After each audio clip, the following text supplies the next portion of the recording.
안녕하세요. 최종원입니다. 죽은 줄만 알았던 화천기계가 다시 한번 달리고 있다라는 겁니다. 근데 이게 추가 상승의 가능성이 열려 있다라는 것이죠. 시작 전에 하단에 있는 구독과 따봉 버튼 눌러주시고 근거 있는 그 상승의 원인, 요인은 본론에서 확인하시기 바랍니다. 그럼 시작합니다. 제가 말씀드리고 싶은 부분은 조국이라는 인물 쪽으로 초점을 맞춰서 가야 되는데 조금 돌아서 갑니다. 직접적으로 가면은 이게 설명이 좀 불가능하거든요. 어떤 관점에서 이런 내용이 나왔냐. 일단은 야당의 이야기를 들어보도록 합시다. 어떤 것이냐. 황교안이 이렇게 말을 합니다. 여론에서는 민주당, 여당 쪽에서 과반 이상의 의석을 차지한다라고 하는데 그렇게 되면은 조국 부부가 부활할 것이다 라고 예고를 하죠. 근데 이게 가능한 일이에요. 왜냐면은 현재 정당의 의석수를 보시게 되면은 민주당이 120석, 그리고 민주당의 멀티죠.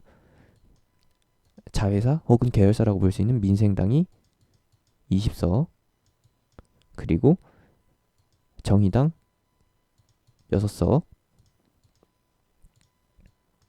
그리고 여기에 또 따라붙을 비례정당 하나, 그리고 무소속에서 다시 한번 민주당으로 합류할 수 있는 표가 플러스 알파가 됩니다.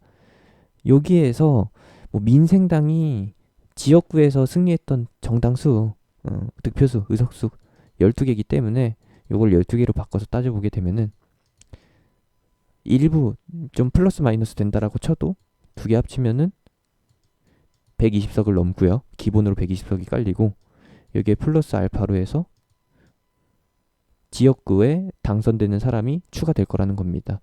지역구에서 당선되는 거 외에도 플러스 되는 게 바로 비례대표석이죠. 정당 득표율이 높게 되면은 여기서 플러스 알파가 한 번 더 됩니다. 그럼 어떻게 돼요? 최소치가 120이라는 거예요. 민주당 같은 경우에는 최소치 미니멈이 120이라는 것이고 반대로 봤을 때 이제 황교안 야당에서 말하는 것을 보게 되면은 황교안 대표 측에서 주장하는 의석수는 사실 없어요.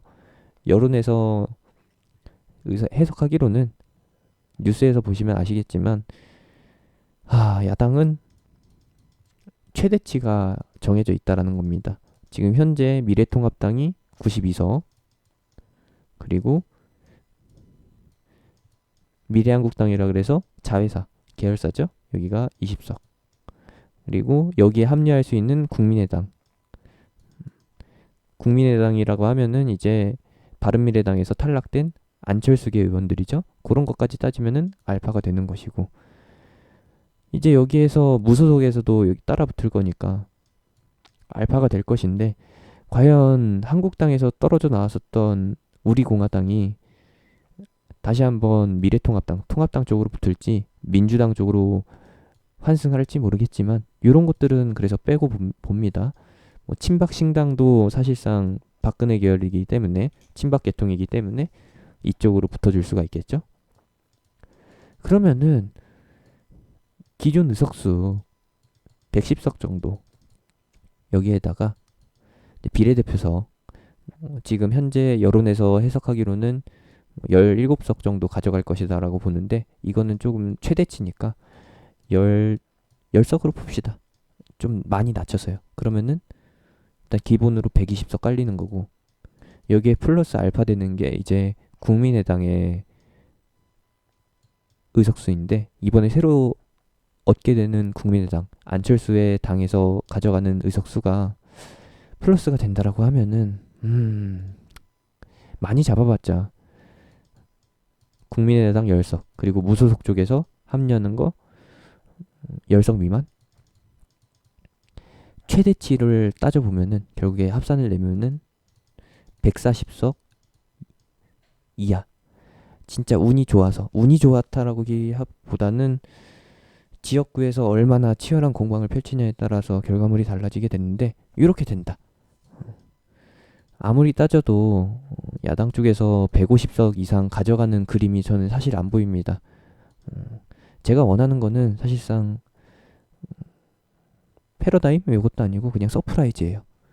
기상천외한 일이 벌어지면서 테마주 시장이 더 가열차게 올라선, 예상대로 이낙연이 승리하고 그리고 민주당이 승리하게 되면은 너무 뻔한 그림이잖아요. 근데 예상을 뒤엎고서 이낙연이 승리하고서 갑자기 야당이 승리한다라는 것은 정권 교체죠. 여야가 바뀐다라는 겁니다. 이 상황이 펼쳐지게 되면은 이낙연의 대권 행보는 계속되겠지만 정권이 바뀌게 되면서 여야가 바뀌게 되면서 조금 긴장감을 느낄 수 없는 그런 상황이 연출이 되게 될 거라는 거. 그러면서 여기에서 황교안이 정권 교체의 수혜를 입게 될 것이고, 그렇게 되면은 당연히 테마주 시장은 더 불타겠죠. 진짜 낮은 확률로 로또 당첨될 확률도, 만약에 황교안이 종로에서 승리를 하게 되고 여기에 플러스로 해서 야당이 승리하게 된다라고 하면은, 야당 연대가 승리한다라고 하면은 대폭발 진짜요.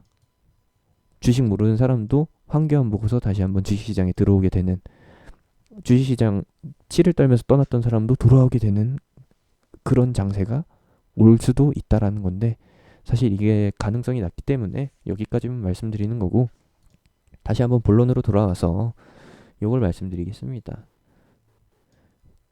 안철수도 이렇게 이야기를 해요. 민주당이 이번 총선에서 승리를 하게 되면은 공수처법은 일사천리로 통과된다라는 얘기입니다.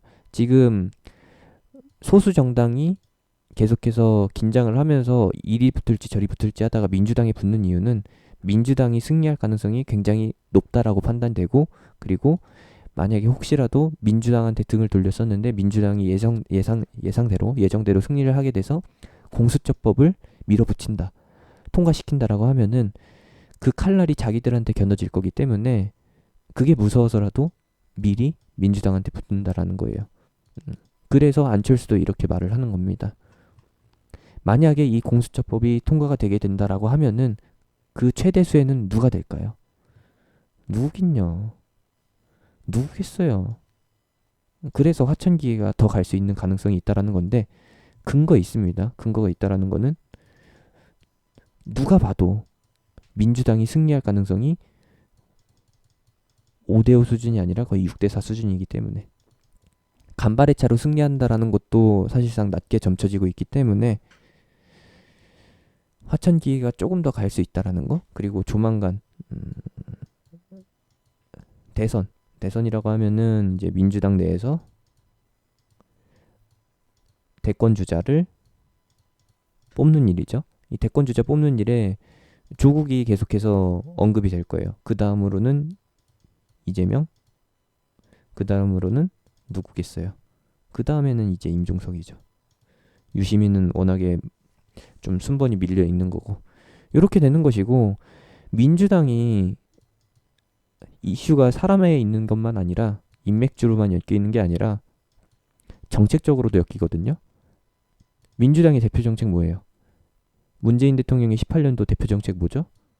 북한 지원. 요걸로도 얘기가 펼쳐지게 되는데, 요 부분은 제가 따로 영상으로 분리를 해가지고 전달을 해드리도록 하겠습니다. 그래서 화천기가 지금 움직이고 있는 것이고요. 다시 한 번 더, 여기 A파트에서 탈출 못하셨던 분들 탈출기에 주는 그런 상승이 나올 겁니다. 대부분의 개별주가 1차 A파트에서 나올 수 있는 1차 반등이 나오고, 그리고 B파트에서 2차 반등이 진행되고 있는데, 이렇게 이슈를 탈 수 있는 종목은 10파트까지 가면서 추가 반등이 나옵니다. 사실상 추가 반등이 아니라 상승이죠.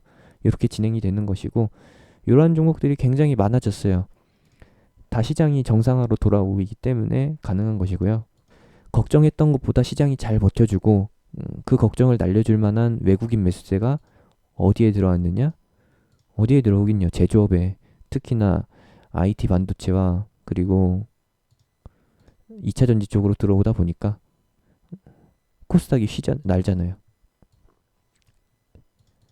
물론 주말에 나올 수 있는, 연휴 중에 나올 수 있는 경제지표와 관련된 부정적인 전망들, 하반기 경제, 상반기 경제 전망이 부정적으로 나온 것에서 조정이 발생될 수 있는데, 그 조정 예상하면서 외국인이 만약에 미리 대비를 했었다라고 하면은 이렇게 상방 포지션을 안 잡아놨을 겁니다. 요것도 좀 보여드리고 싶었어요. 이것도 재밌는 부분인데,